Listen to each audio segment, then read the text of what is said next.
दोस्तों, प्राचीन समय में एक जंगल में कबूतर और कबूतरी बैठे हुए थे।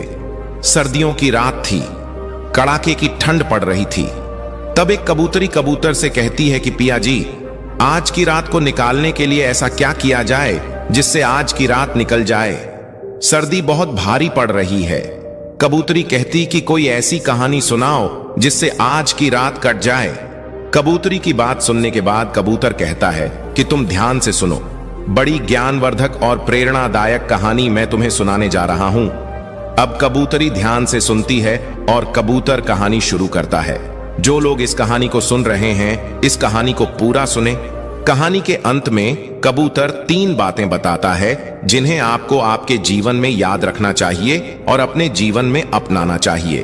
तो दोस्तों, कबूतर कहानी शुरू करता है और कहता है, हे प्रिय, बहुत समय पहले की बात है। किसी नगर में एक राजा रहता था। एक रोज वह राजा अपने दरबार में बैठा हुआ था। तभी उसके दरबार में एक भिखारी आया। उस भिखारी की बड़ी दयनीय स्थिति थी।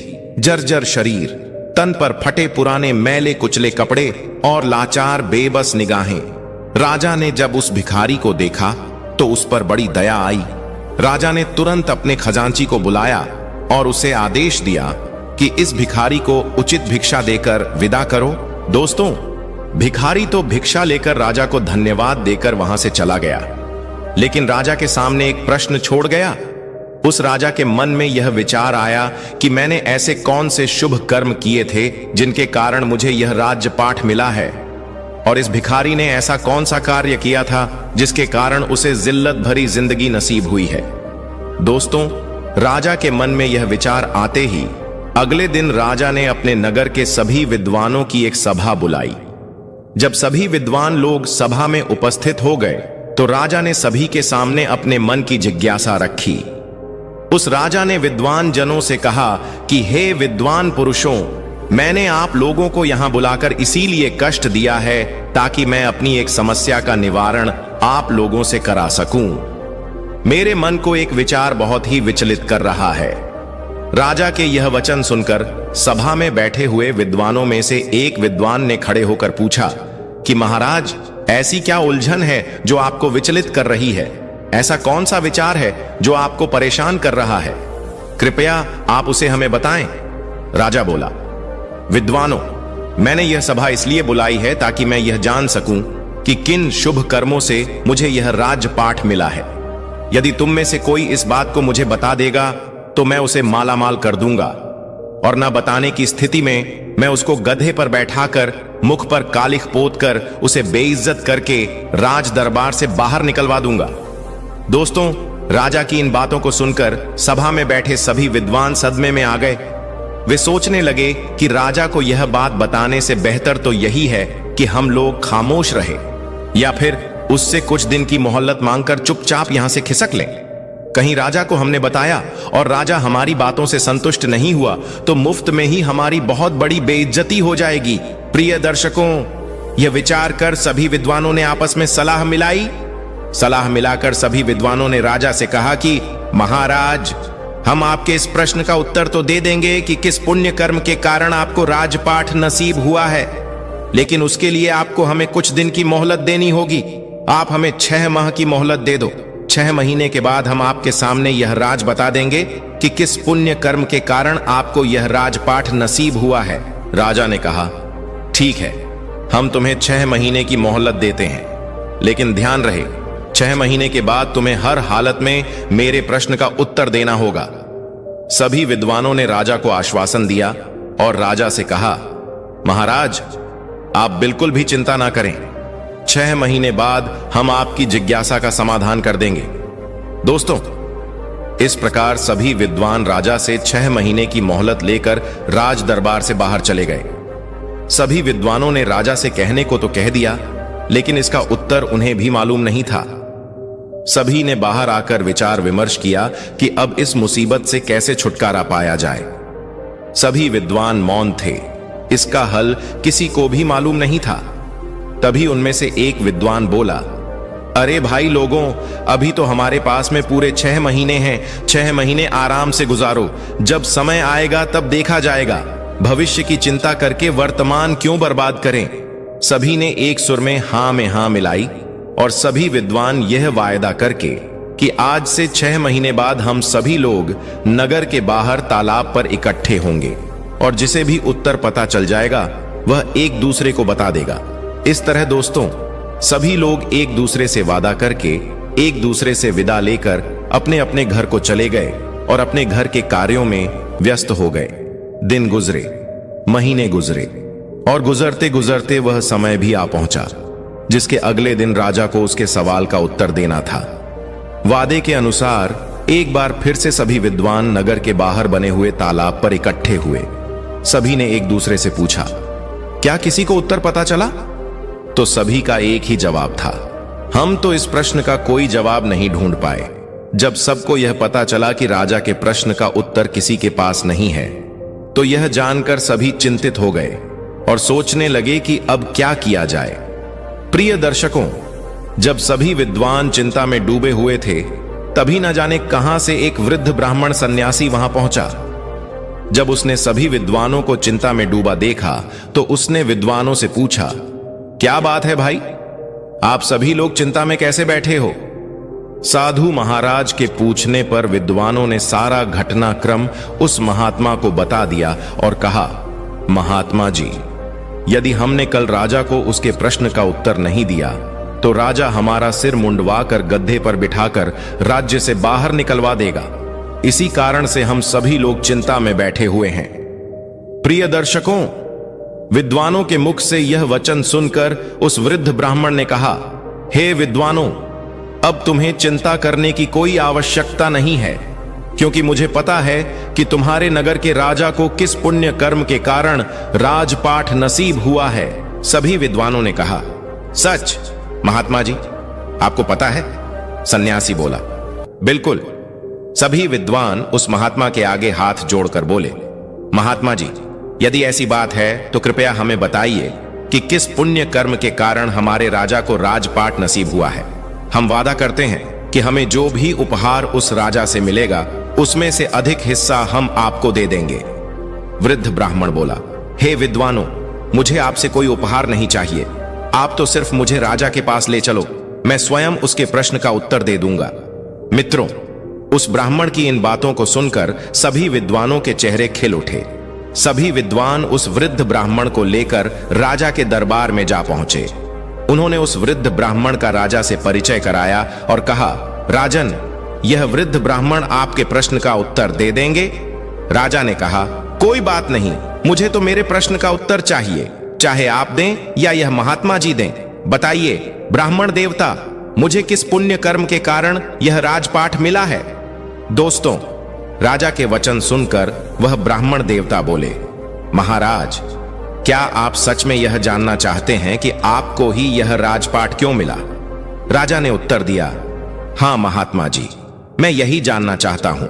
तब ब्राह्मण देवता बोले, महाराज, इन बेचारे विद्वानों को सताने से कोई लाभ नहीं है। आपके प्रश्न का उत्तर तो केवल एक ही व्यक्ति दे सकता है। राजा ने उत्सुकता से पूछा, कौन बता सकता है?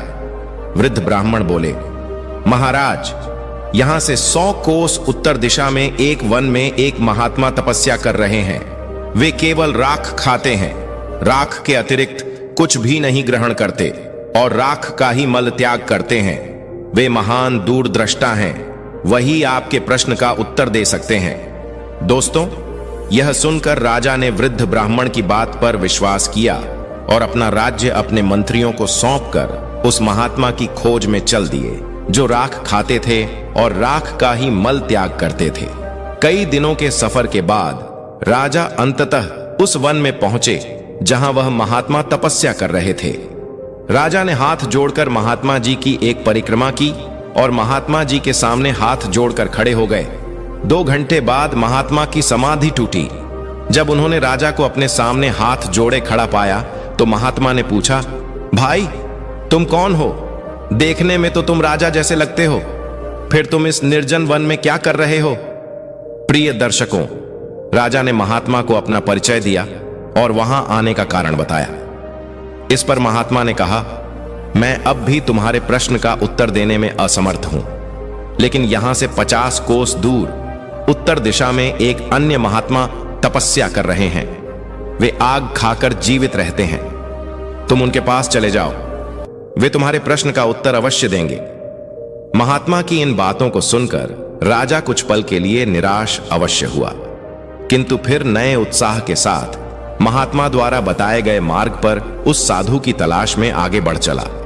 शीघ्र ही उसने उस साधु को खोज लिया जो अग्नि में तपस्या कर रहे थे और केवल आग खाकर जीवित रहते थे। वह साधु भी समाधि अवस्था में बैठे तपस्या कर रहे थे। कुछ देर बाद जब महात्मा की समाधि टूटी तो उन्होंने राजा को आदरपूर्वक खड़ा देखा। महात्मा ने राजा से वहां आने का कारण पूछा। राजा ने उन्हें अपनी समस्या बताई। दोस्तों, राजा की बात सुनकर साधु ने कहा, सुनो राजन, यह सत्य है कि मैं बहुत दिनों से तपस्या कर रहा हूं, किंतु अनेक रहस्य ऐसे हैं जिन्हें मैं भी नहीं जानता। तुम्हारा प्रश्न भी कुछ ऐसा ही है। मैं इसका उत्तर देने में असमर्थ हूं। दोस्तों, जब राजा साधु महाराज के इन वचनों को सुनता है तो निराश हो जाता है। राजा महात्मा जी से कहता है, हे प्रभु, तब तो मेरा इतनी दूर आना व्यर्थ ही गया। मैं तो बड़ी आशा लेकर आपके पास आया था कि आप मेरी समस्या का अवश्य समाधान कर देंगे। जब साधु महाराज राजा को अत्यंत उदास देखते हैं तो कहते हैं, हे राजन, निराश मत हो, मुझे तुम्हारे प्रश्न का उत्तर पता नहीं है, लेकिन मैं उस व्यक्ति को भली भांति जानता हूं जिसके पास तुम्हारे सभी सवालों के उत्तर हैं। राजा ने कहा, ठीक है महाराज, आप उनका ही पता बता दीजिए। इतनी दूर आया हूं तो मैं उनसे भी मिल लेता हूं। महात्मा जी बोले, सुनो राजन, यहां से 50 मील आगे नीलगढ़ नाम का एक शहर है। उस शहर में रामू नाम का एक प्रतिष्ठित वैश्य रहता है। उसकी पत्नी इस समय गर्भवती है और अब से 2 दिन बाद उसके घर एक पुत्र का जन्म होगा। फिर महात्मा ने आगे कहा, वैश्य के घर में पुत्र तो जन्म लेगा, लेकिन कुछ ही घंटे जीवित रहने के बाद उसकी मृत्यु हो जाएगी। जब उसकी मृत्यु हो जाएगी तो वैश्य उसे श्मशान की मिट्टी में दफना देगा। जब वह अपने पुत्र को दफनाकर लौट जाए तब तुम उस मृत बच्चे की देह को जमीन से बाहर निकाल लेना और उसी मृत बच्चे के सामने अपना प्रश्न रखना। तुम्हें तुम्हारे प्रश्न का उत्तर मिल जाएगा। राजा ने साधु का धन्यवाद किया और साधु से विदा लेकर राजा आगे को बढ़ गया। चलते चलते राजा साधु द्वारा बताए हुए शहर नीलगढ़ में पहुंच गया और वैश्य का घर तलाश करके उसके घर के समीप ही एक चबूतरे पर बैठ गया। कुछ ही देर में वैश्य अपने घर से बाहर निकला। अजनबी व्यक्ति को बाहर बैठा हुआ देखकर उस वैश्य ने राजा से पूछा, मित्र, कौन हो तुम और यहां बैठे किसकी प्रतीक्षा कर रहे हो? तब राजा बोला, मुझे प्रतीक्षा है तुम्हारे घर में आने वाले उस नन्हे से मेहमान की जो शीघ्र ही तुम्हारी पत्नी के गर्भ से जन्म लेने वाला है। वैश्य अजनबी के मुख से जब इन बातों को सुनता है तो उसे बड़ा ही आश्चर्य होता है। राजा की इन बातों को सुनकर वैश्य राजा से पूछता है, तुम्हें कैसे पता चला कि मेरी पत्नी गर्भवती है? राजा ने कहा, इसमें आश्चर्य करने की कोई बात नहीं है। मुझे यह बात एक महात्मा ने बताई है और उसने यह भी कहा है कि तुम्हारी पत्नी के गर्भ से जो शिशु जन्म लेगा वह लड़का होगा। लेकिन यह सुनकर वैश्य बोला, लेकिन क्या भाई, तुमने अपनी बात अधूरी क्यों छोड़ दी? बच्चा स्वस्थ तो पैदा होगा। राजा ने कहा, हां भाई, खूब स्वस्थ पैदा होगा, लेकिन सिर्फ कुछ घंटे वह जीवित रह पाएगा, बाद में उसकी मृत्यु हो जाएगी। वैश्य भयभीत स्वर में बोला, अरे भाई, शुभ शुभ बोलो। इस अधेड़ आयु में तो मेरे यहां पुत्र रत्न पैदा होगा, और अगर वह पैदा होने के बाद मर गया तो यह मेरे लिए किसी सदमे से कम नहीं होगा।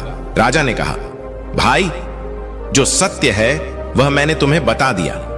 दोस्तों, जब वह वैश्य अजनबी के मुख से इन बातों को सुनता है तो अपने पुत्र को बचाने की खातिर कई वैद्य हकीम को बुला लेता है, लेकिन विधाता की लिखी को कौन मिटा सकता है? होता वही है जो मंजूर प्रभु को होता है। उस वैश्य ने अपने पुत्र को बचाने का भरसक प्रयास किया, लेकिन उसकी कोई युक्ति काम नहीं आई। महात्मा के बताए अनुसार वैश्य की पत्नी के गर्भ से एक पुत्र ने जन्म लिया। खूब खुशियां मनाई गईं, लेकिन 4 घंटे बाद ही बच्चे की सांस उखड़ने लगी। सभी वैद्य हकीम ने बच्चे को बचाने के लिए खूब जतन किए, लेकिन उनका कोई प्रयास सफल नहीं हुआ और वह बच्चा 4 घंटे की आयु जीकर शांत हो गया, यानी उसकी मृत्यु हो गई। जिस घर में कुछ देर पहले तक खुशी की शहनाई बज रही थी, खुशी का माहौल था, बच्चे के प्राण त्यागने से एकदम से मातम सा छा गया। वैश्य के घर में हाहाकार मच गया। वैश्य ने छाती पर पत्थर रखकर अपना कर्तव्य पूरा किया। उसने अपने बच्चे के शव को कपड़े में लपेटा और श्मशान के लिए चल दिया। श्मशान पहुंचकर वैश्य ने एक गड्ढा खोदा और उस गड्ढे में अपने कलेजे के टुकड़े को दफन कर दिया। मिट्टी डालने के बाद जब वह वैश्य नम आंखों से अपने घर को लौटने लगता है, वैसे ही ताक में बैठा हुआ राजा उस स्थान पर पहुंचता है, क्योंकि उस महात्मा ने कहा था कि जैसे ही वह वहां से अपने घर को लौटे तो तुम्हें वह बच्चा जमीन से बाहर निकाल लेना है। यदि तुमने थोड़ा भी विलंब किया तो फिर तुम्हारे प्रश्न का उत्तर नहीं मिल पाएगा। इसलिए राजा वैश्य के जाते ही उस स्थान पर आता है और गड्ढे की मिट्टी हटाकर बच्चे को बाहर निकाल लेता है। दोस्तों, जैसे ही वह राजा बच्चे को कपड़े से अलग करता है तो उसके आश्चर्य की सीमा नहीं रहती है। होता यह है कि वह मरा हुआ बच्चा फिर से जीवित हो जाता है और राजा से कहता है, क्या हुआ भाई, तुमने मेरी चिड़ निद्रा में क्यों विघ्न पैदा किया है? बच्चे की इन बातों को सुनकर राजा अपना प्रश्न उस बच्चे को बताता है और कहता है, मैं अपने प्रश्न के उत्तर के लिए तुम्हारे पास आया हूं। एक तुम हो जो मेरी शंका का समाधान कर सकते हो। राजा ने जब उसको अपनी समस्या बताई तो वह बालक बोला, भाई सुनो, जिस कारण से या जिस कर्म से तुम्हें यह राजपाठ नसीब हुआ है वह एक लंबी कहानी है। यदि तुम यह जानना ही चाहते हो तो मैं वह कहानी तुम्हें संक्षेप में सुनाता हूं।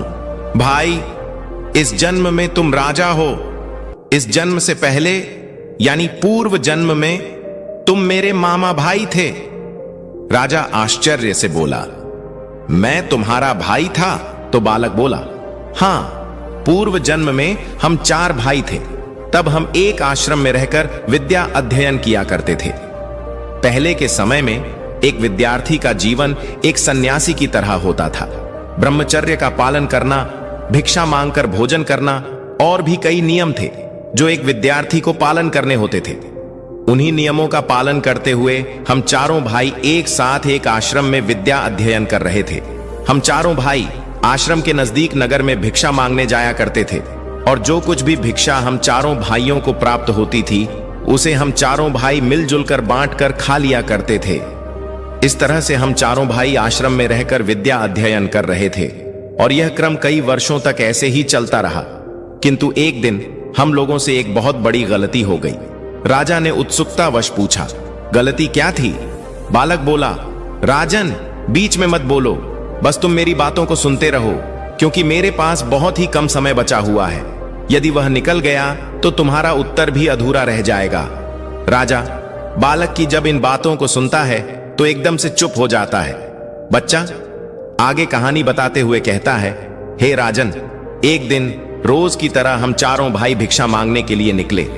कई घरों पर जाकर हमने भिक्षा के लिए आवाज लगाई, लेकिन किसी भी दरवाजे से हमें अन्न का एक दाना नसीब नहीं हुआ। उस दिन हम चारों भाई खाली हाथ ही आश्रम लौट आए, क्योंकि हम चारों भाइयों में से किसी को भी भिक्षा नहीं मिली थी। इस कारण हमने वह रात खाली पेट ही गुजारी। दूसरे दिन भी हम चारों भाइयों के साथ कुछ ऐसा ही हुआ। उस दिन भी हमें अन्न का एक दाना नहीं मिला और तीसरा दिन भी हम लोगों ने भूखे रहकर ही गुजारा। किसी भी गृहस्थ ने हमें भिक्षा नहीं दी, उल्टा हमें यह कहकर दुत्कार दिया, इतने हट्टे कट्टे होकर भी भिक्षा मांगते हो? तुम्हें भिक्षा मांगते हुए शर्म नहीं आती? उस गृहस्थ के अपमान भरे शब्द सुनकर हम तीनों भाइयों के सिर शर्म से नीचे झुक गए। लज्जा के मारे हम तीनों भाई उस दिन से भिक्षा मांगने भी नहीं गए। लेकिन तुझे यह बात स्वीकार नहीं थी। तुमने कहा कि एक ब्रह्मचारी को लज्जा कैसी? लज्जा को त्यागने के लिए ही तो आश्रम में गुरुजी हमें भिक्षा लाने के लिए कहते हैं, ताकि आगे चलकर ब्रह्मचारी निराकार भाव से परमार्थ के कार्य कर सके। उसके मन से ऊंच नीच, जात पात, छोटे बड़े का भेद समाप्त हो जाए और वह सभी को एक दृष्टि से देखे। उसके लिए ना कोई छोटा हो ना कोई बड़ा, सभी मानव एक समान हैं, यह भावना उसके अंदर पैदा हो जाए। इसीलिए एक साधु को भिक्षा मांगना बहुत जरूरी होता है, तभी उसके अंदर से भेदभाव की भावना समाप्त होती है। इसलिए उस दिन तुम अकेले ही भिक्षा मांगने निकल गए। जब तुम भिक्षा मांगकर वापस लौटे तो तुम्हारी झोली में इतना आटा था जिससे 4 रोटियां तैयार हो सकती थीं। हम तीनों भाई ने मिलकर तुम्हारे द्वारा लाए हुए आटे से 4 रोटियां बनाई और चारों रोटियों को आपस में बांटकर खाने की तैयारी करने लगे। क्योंकि हम चारों भाई 3 दिनों के भूखे थे, इसीलिए हम जल्दी से जल्दी अपनी भूख मिटाना चाहते थे। जब हम चारों भाई रोटी खाने ही वाले थे, तभी एक वृद्ध ब्राह्मण भोजन की तलाश में हमारे पास में पहुंचा। जब उसने हमारे हाथ में भोजन की थाली देखी, तो उस वृद्ध ब्राह्मण ने हम चारों भाइयों से अपने अपने भोजन में से थोड़ा थोड़ा भोजन देने की प्रार्थना की, क्योंकि हम चारों भाइयों का भूख के मारे पहले ही बहुत बुरा हाल था। उस पर वह वृद्ध ब्राह्मण भोजन मांग रहा था। यह सुनकर हमारे बड़े भाई ने उस वृद्ध ब्राह्मण से कहा, अरे ब्राह्मण देवता, तुम कहां से आ टपके? हम लोग तो पहले से ही 3 दिनों से भूखे हैं। मुश्किल से आज एक रोटी नसीब हुई है और तुम कहते हो कि उसमें से हम तुम्हें दे दें। यदि हमने तुम्हें अपनी रोटी दे दी तो हम क्या राख खाएंगे? और यह कहकर हमारे बड़े भाई ने अपनी रोटी खा ली और वह वृद्ध ब्राह्मण देखता ही रह गया। इसके बाद उस वृद्ध ब्राह्मण ने हमारे दूसरे भाई से अपने भोजन में से उसे थोड़ा भोजन देने का आग्रह किया। हमारे दूसरे भाई ने उस वृद्ध ब्राह्मण से कहा, महाराज, यदि मैंने तुम्हें अपना भोजन दे दिया तो मैं क्या चूल्हे की आग खाऊंगा? और यह कहकर उसने भी अपनी रोटी खा ली। जब हमारे दोनों भाइयों से उसे निराशा हाथ लगी, तो वह वृद्ध ब्राह्मण मेरे पास में आया। मैंने भी अपने दोनों भाइयों की तरह उसे उल्टा सा जवाब दे दिया, हे ब्राह्मण देवता, यदि हमने अपने भोजन में से तुम्हें भोजन दे दिया तो मैं मरूंगा या जीऊंगा? और यह कहकर मैंने भी अपनी रोटी खा ली। जब हम तीनों भाइयों से उस वृद्ध ब्राह्मण को निराशा हाथ लगी, तो आखिर में वह वृद्ध ब्राह्मण तुम्हारे पास में पहुंचा और इस उम्मीद में तुम्हारी तरफ से निहारने लगा कि शायद तुम अपने भोजन में से कुछ भोजन उसकी सेवा में अर्पित कर दो। हे राजन, जब वह ब्राह्मण तुम्हारे पास में पहुंचा तो तुमने बिना किसी हिचकिचाहट के अपने हिस्से वाली रोटी उस वृद्ध ब्राह्मण को दे दी, साथ ही यह कहते हुए क्षमा भी मांगी, हे ब्राह्मण देवता, आज तो मेरे पास में एक ही रोटी है। आप इस एक रोटी को खाकर अपनी भूख मिटाएं। आप फिर किसी दिन हमारे यहां पर आते हैं तो जरूर मैं आपका संपूर्ण रूप से अतिथि सत्कार करूंगा। सो हे राजन, तब से हम सब भाई अपने अपने पूर्व जन्म में किए कर्मों का फल भोग रहे हैं। यह कहकर बालक ने कुछ क्षण के लिए रुककर फिर आगे बोला, हे राजन, जिस वृद्ध ब्राह्मण ने तुम्हें पहले साधु के पास जाकर उससे अपने प्रश्न का उत्तर खोजने के लिए कहा था, दरअसल मैं वही ब्राह्मण हूं जो हमारे पूर्व जन्म में भोजन मांगने के लिए हमारे पास में आया था। और वह पहला साधु जो सिर्फ राख खाता है और राख का ही मल त्याग है, उस काल का हमारा बड़ा भाई है। उसने ब्राह्मण से यह कहा था कि तुम्हें रोटी दे दूंगा तो मैं क्या राख खाऊंगा। अतः ब्राह्मण के हिसाब से ही वे राख खाकर ही जीवित हैं। पहला साधु जिसने तुम्हें दूसरे साधु के पास में जाने का परामर्श दिया, वह दूसरा साधु दरअसल हमारा दूसरा भाई है जो सिर्फ आग खाकर ही जीवित रहता है। उसने ब्राह्मण के रोटी मांगने पर यह कहा था कि हे ब्राह्मण देवता, यदि मैं तुझे रोटी दे दूंगा तो क्या मैं चूल्हे की आग खाऊंगा? सो उस ब्राह्मण का श्राप उस पर भी फलित हो रहा है। आगे वह बच्चा उस राजा से बोला, हे राजन, अब आप मेरे विषय में भी सुन लो। मैंने ब्राह्मण को रोटी ना देकर यह कहा था कि यदि मैं तुम्हें रोटी दे दूंगा तो मेरा क्या होगा? मैं जीऊंगा या मरूंगा? बस तभी से मैं जीता और मरता आ रहा हूं। मैं नित्य किसी न किसी के यहां जन्म लेता हूं और कुछ घंटे, कुछ दिवस अथवा कुछ महीने जीवित रहकर वापस मर जाता हूं। और तब से यह घटनाक्रम नियमित रूप से चल रहा है। दोस्तों, इतना कहकर बालक ने जब राजा को उसके विषय में बताना शुरू किया, तो उसने राजा को बताया कि हे राजन, अब तुम अपने विषय में भी सुन लो। तुमने अपने हिस्से की रोटी उस ब्राह्मण को दी और स्वयं भूखे रहे।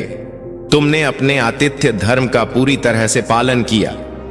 अतः उन्हीं शुभ कर्मों के कारण इस जन्म में तुम्हें राजा बनने का अवसर मिला है, क्योंकि परमात्मा उन्हीं लोगों को राजपाठ देता है या अमीर बनाता है जो खुद की न सोचकर दूसरों की परवाह करते हैं जो दूसरों के बुरे वक्त में उनकी सहायता करते हैं, जो अपने मुंह का निवाला भी दूसरों की सेवा में समर्पित कर देते हैं। ऐसे लोगों को परमात्मा इस मंशा से अमीर बनाता है कि यह लोग अमीर होकर दूसरों के सुख दुख में उनका साथ निभाएंगे। लेकिन अधिकतर लोग अमीर होकर अपना ही सोचते हैं। वे यह भूल जाते हैं कि यह अमीरी हमें हमारे पिछले जन्म के पुण्य फलों के कारण प्राप्त हुई है और परमात्मा ने हमें दूसरों की सहायता के लिए अमीर बनाया है। यदि हम पुण्य कर्म करेंगे, लोगों की सहायता करेंगे, तो इस जन्म में तो हमें परमात्मा ने अमीर बनाया है, अगला जन्म भी हमारा अमीरी में ही बीतेगा। इसलिए राजन, तुम्हारे लिए अच्छा यही होगा कि तुम अपनी प्रजा, गरीब, असहाय लोगों और जरूरतमंद लोगों की भरपूर मदद करो, परोपकार के कार्य करो, ताकि तुम्हारा आगामी जीवन भी सुखमय बन सके। दोस्तों, इतना कहकर बालक एकदम से चुप हो गया। उसकी आंखें बंद हो गईं, उसकी गर्दन एक ओर उड़क गई। राजा समझ गया कि यह बच्चा सिर्फ इतनी देर के लिए ही जीवित था। अतः राजा ने बड़ी सावधानी के साथ उस बालक को कपड़े में लपेटा और बड़े ही सम्मान के साथ उस बच्चे को जमीन में दबा दिया। और जमीन में दबा देने के बाद राजा अपने नगर को लौट गया, क्योंकि अब राजा को भी यह पता चल चुका था कि उसे इस कारण से यह राजपाठ नसीब हुआ है। तो दोस्तों, आशा है इस कहानी से आपको भी पता चल गया होगा कि किस कर्म के कारण मनुष्य राजा बन जाता है और किस कर्म के कारण मनुष्य को जिल्लत भरा जीवन भुगतना पड़ता है। यदि आप भी अपना कल अच्छा चाहते हैं तो कृपया गरीब, असहाय लोगों की मदद करें, जरूरतमंद लोगों की सहायता करें, माता पिता का आदर करें और ईश्वर का भजन करें, क्योंकि हमारा कल का किया हुआ कर्म ही भविष्य में हमारा भाग्य बन जाता है। जो अच्छा कर्म करते हैं वह सुख पाते हैं और जो बुरा कर्म करते हैं वह दुख पाते हैं। तो दोस्तों, हम उम्मीद करते हैं कि आपको हमारी आज की यह कहानी जरूर पसंद आई होगी और आप इससे ढेर सारी प्रेरणा लेंगे। तो दोस्तों, वीडियो को लाइक करें और हमारे चैनल को सब्सक्राइब करके बेल आइकॉन को भी क्लिक कर लें।